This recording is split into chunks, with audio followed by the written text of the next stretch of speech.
శ్రీ వరలక్ష్మి వ్రత కథ ప్రారంభం.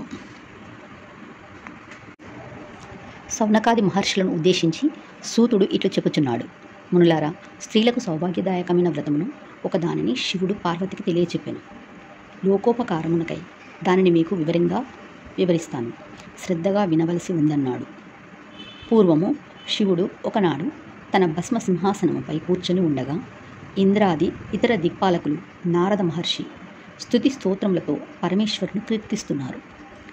ఆ మహత్తర ఆనంద సమయంలో పార్వతీదేవి పరమేశ్వరుని ఉద్దేశించి, నాదా, స్త్రీలు సర్వసౌఖ్యములు పొంది పుత్ర పౌత్రాభివృద్ధిగా తరించుటకు తగిన వ్రతమును ఒకదానిని ఆనదీయవలసినదని అడిగింది. అందుకు ఆ త్రినేత్రుడు మిక్కిలి ఆనందించిన వాడై, దేవి, నీవు కోరిన విధముగా స్త్రీలను ఉద్ధరించు వ్రతము ఒకటున్నది. అది ఏ వరలక్ష్మి వ్రతం.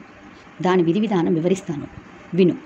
శ్రావణ మాసంలో పౌర్ణమి రోజుకు ముందు వచ్చే శుక్రవారం నాడు ఈ వ్రతంను చేయవలనని పరమేశ్వరుడు పార్వతికి చెప్పాను. దేవా, ఈ వరలక్ష్మి వ్రతమునకు ఆదిదేవతగా ఎవరిని చేసిరి? ఈ వ్రతంను చేయవలసిన విధానమును తెలియజెప్పమని పార్వతి అడిగింది. కాత్యాయిని, ఈ వరలక్ష్మి వ్రతంను వివరంగా చెబుతాను, భక్తి శ్రద్ధలతో విను. పూర్వకాలంలో మగధ దేశంలో కుండినము అనబడు పట్టణం ఒకటి ఉండేది. ఆ పట్టణం బంగారు కుడ్యములతో రమణీయంగా ఉండేది. ఆ పట్టణంలో చారుమతి అనబడు ఒక బ్రాహ్మణ స్త్రీ ఉండేది. ఆమె మిగుల సుగుణవతి, వినయ విధేయతలు, భక్తి గౌరవాలు కల యోగిరాలు. ప్రతిరోజు ప్రాతకాలన నిద్రలేచి భర్త పాదాలకు నమస్కరించుకుని ప్రాతకాల గృహకృత్యాలు పూర్తి చేసుకుని అత్తమామలను సేవించుకుని మితముగా సంభాషిస్తూ జీవిస్తుండేది. వరలక్ష్మి వ్రతానికి ఆదిదేవత అయిన వరలక్ష్మీదేవి ఒకనాటి రాత్రి సమయంన చారుమతికి కలలో సాక్షాత్కరించింది. ఓ చారుమతి, నీ యందు అనుగ్రహము కలిగిన దానను ఈ శ్రావణ పౌర్ణమి నాటికి ముందు వచ్చే శుక్రవారం నాడు నన్ను పూజింపు. నీవు కోరిన వరాలను కానుకలుగా ఇచ్చేదనని చెప్పి అంతర్ధానమయ్యను. చారుమతికి వరలక్ష్మీదేవి కలలో సాక్షాత్కరించుట.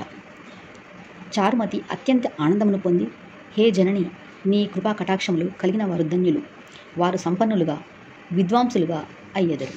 ఓ పావని, నా పూర్వజన్మ సుకృతం వలన నీ పాద దర్శనం నాకు కలిగింది అని పరిపరి విధాల వరలక్ష్మీదేవిని స్తుతించింది. చారుమతి మేల్కొని అదంతా కలగా గుర్తించి తన కలను భర్తకు అత్తమామలకు తెలియజెప్పింది. వారు మిక్కిలి ఆనందించిన వారై చారుమతిని వరలక్ష్మి వ్రతంను చేసుకోవాల్సిందిగా చెప్పారు.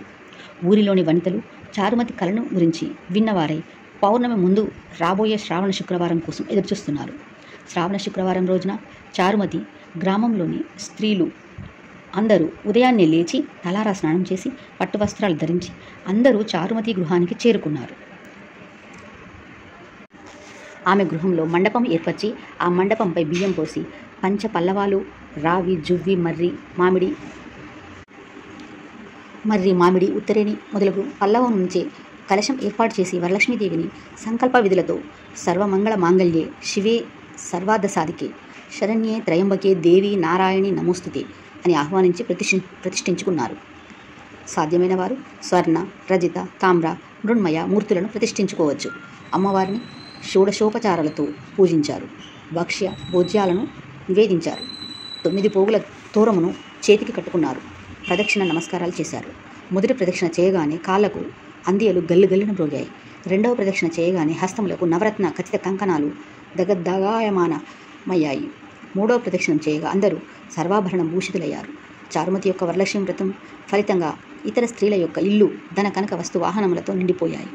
ఆయా స్త్రీల ఇళ్ల నుండి గజ తురగ రథ వాహనములు వచ్చి వారిని ఇళ్లకు తీసుకువెళ్ళాయి. వారంతా మార్గమధ్యంలో చారుమతిని మిక్కిలి పొగుడుతూ ఆమెకు వరలక్ష్మి కలలో సాక్షాత్కరించి అనుగ్రహించగా ఆమె వరలక్ష్మి వ్రతంతో తామందరినీ మహద్భాగ్యవంతులను చేసిందని పొగిడిరి. వారంతా ప్రతి సంవత్సరం వరలక్ష్మి వ్రతం చేసి సకల సౌభాగ్యములతో సిరి సంపదలు కలిగి సుఖ జీవనము గడిపి అనంతరం ముక్తిని పొందారు. మునులారా, మహర్షులారా, ముముక్షువులారా, శివుడు పార్వతికి ఉపదేశించిన వరలక్ష్మి వ్రతాన్ని సవిస్తారంగా మీకు వివరించానన్నాడు సూత మహర్షి. ఈ కథ విన్నా, ఈ వ్రతం చేసినప్పుడు చూసిన సకల సౌభాగ్యాలు, సిరి సంపదలు, ఆయురారోగ్య అష్టైశ్వర్యాలు సిద్ధిస్తాయి.